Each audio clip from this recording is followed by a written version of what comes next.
5 वृक्ष काटने से पहले जरा विचार करिएगा। 5 वृक्ष। पहले नंबर का है बेलपत्री का वृक्ष, दूसरे नंबर पर है पीपल का वृक्ष, तीसरे नंबर पर है वट वृक्ष, चौथे नंबर पर है शमी वृक्ष और 5वें नंबर पर है आंवले का वृक्ष।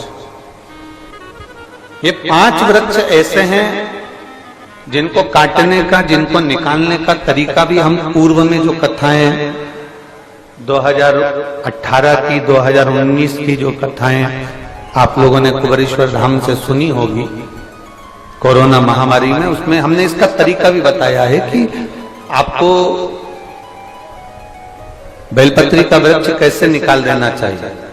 अगर आपको पीपल का वृक्ष काटना है तो उसको किस तरह से काटना चाहिए, आपको बट का वृक्ष काटना है तो उसको कैसे काटना चाहिए, शमी का वृक्ष, आंवले का वृक्ष यदि आपको काटना है तो उसको कैसे काटना चाहिए। ये सारा तरीका हमने 2018 की 2019 की कथाओं में वर्णन किया है। YouTube पे डली होंगी कथाएं, आप उसमें सुन सकते।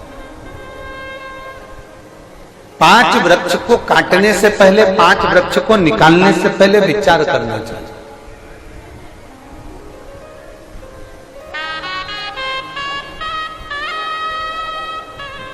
घर का गंदा पानी, घर का बेकार जल अगर पीपल के वृक्ष में जा रहा है, बेलपत्री के वृक्ष में जा रहा है, बट वृक्ष में जा रहा है, आंवले के वृक्ष में जा रहा है, शमी के वृक्ष में जा रहा है, तो वो श्रेष्ठ नहीं है, उसकी श्रेष्ठता नहीं है।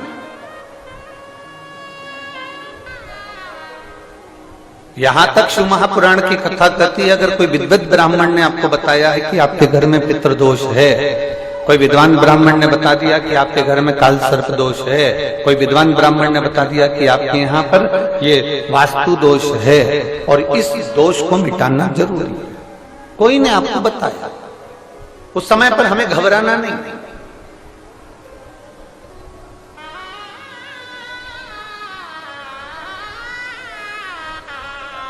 उस समय में घबराने का क्रम नहीं है।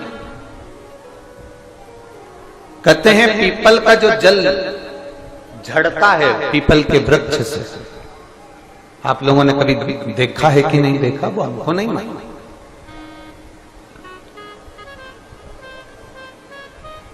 कितना भी अगर कोई वास्तु दोष बता दिया, पितृदोष बता दिया, काल सर्प दोष बता दिया, कितना भी अगर कोई दोष बता दे, तो पीपल का जो जल वृक्ष में से झड़ता है, कभी कभी आप उसके नीचे हाथ रखकर देखना, थाली रखकर देखना, उसमें पत्थर पर देखना, तो वहां पर भी पानी के निशान आपको मिलेंगे, बूंद के निशान मिलेंगे।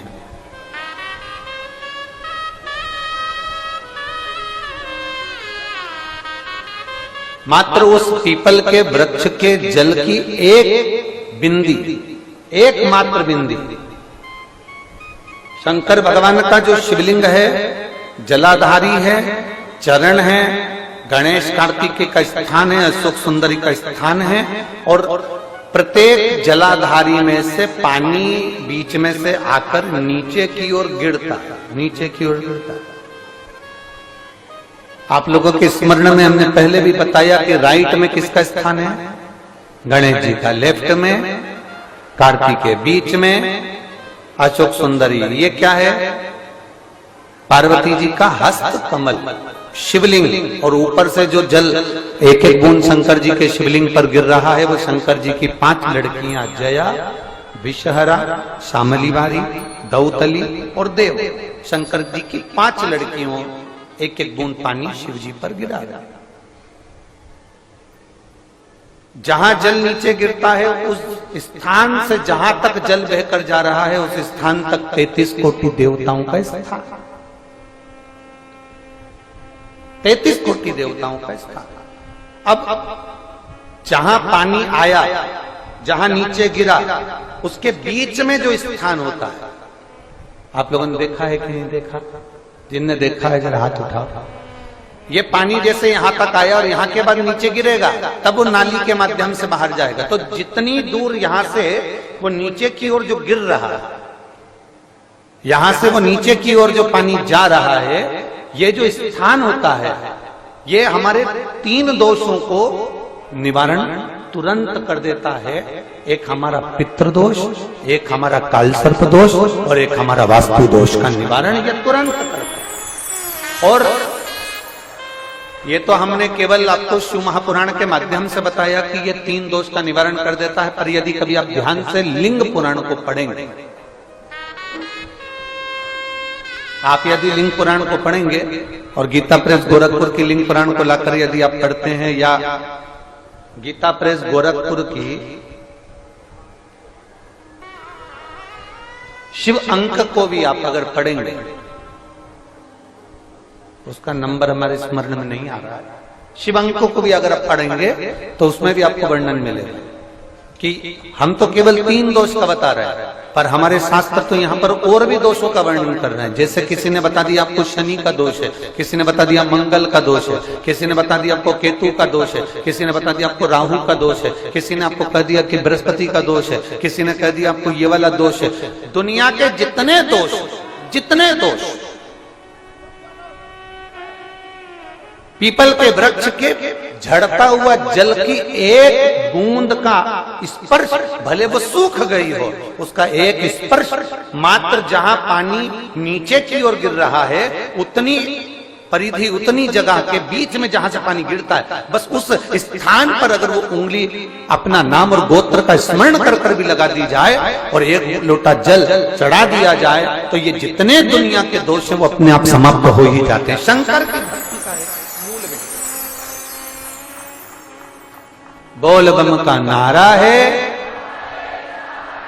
और अच्छे से समझ लो, जरा ध्यान में आ जाए आप लोगों के, नहीं तो गलत कर बैठो तो बहुत स्मरण रखिएगा। शिवलिंग जलाधारी में से पानी बहता है, नीचे की ओर जाता है। जितना मोटा शिवलिंग की ये जलाधारी होती है, उसमें से पानी जहां नीचे गिरता है, जितनी भी मोटी हो, उसमें कहीं पर भी आप बिंदी लगा सकते, कहीं उस स्थान पर आप कहीं पर भी उस बिंदी को लगा सकते। कोई कह दे तुमको कि तुम्हारा मंगल गड़बड़ है, कोई कह दे तुमको तुम्हारा राहु गड़बड़ है, कोई कह दे तुमको तुम्हारा केतु गड़बड़ है, कोई तुमसे कह दे तुम्हारा बृहस्पति गड़बड़ है, तो समझ लेना कि हमारे ग्रह की दशा को सुधारने के लिए ये जो स्थान है, बस उस स्थान पर एक बिंदु एक। अब आज के जमाने में आपने देखा होगा, जब से आप शंकर जी को जल चढ़ाना प्रारंभ करें, जब से आपने शिव महापुराण की कथा सुनना प्रारंभ करी, तब से आपने सुना होगा कि कोई भी अब ज्यादा आपको सुनने को नहीं मिलता कि वास्तु दोष हो गया, कि पितृदोष हो गया, कि कालसर्प दोष हो गया। इसके पहले का जो समय था, उस समय किसी को भी पत्रिका दिखाओ, किसी के पास भी जाओ, वास्तु दोष, कालसर्प दोष, पितृदोष, ये सारे दोष चलते रहते थे। पर तुमने जो एक लोटा जल शंकर भगवान को समर्पित करा, तुम्हारा चढ़ा हुआ जल उसी स्थान से नीचे गिर रहा है जहां हमने बिंदी लगाने का बताया, वहां से नीचे गिर रहा है, तो तुम्हारा दोष जल चढ़ाते चढ़ाते अपने आप वो दोष समाप्त होता चलेगा। सारी समस्या का हल एक लोटा जल। आप जो भगवान शंकर को समर्पित कर रहे हैं, आप भगवान शिव को जो दे रहे हैं, उसमें एक मूलता का भाव प्रकट हो अपने। और मैंने तेरे ही भरोसे बाबा, तेरे ही भरोसे हवा विच उड़ती जावांगी, बाबा डोर हथों छड़ी लावे कटी जावांगी। भोले मैं तेरी पतंग, शंभो मैं तेरी पतंग, हवा विच उड़ती जवानी, बाबा डोर हथों छड़ी लावे कटी जावानी। भोले मैं तेरी पतंग, शंभो मैं तेरी पतंग। आप दिल से उसको रिझाने का प्रयास करें।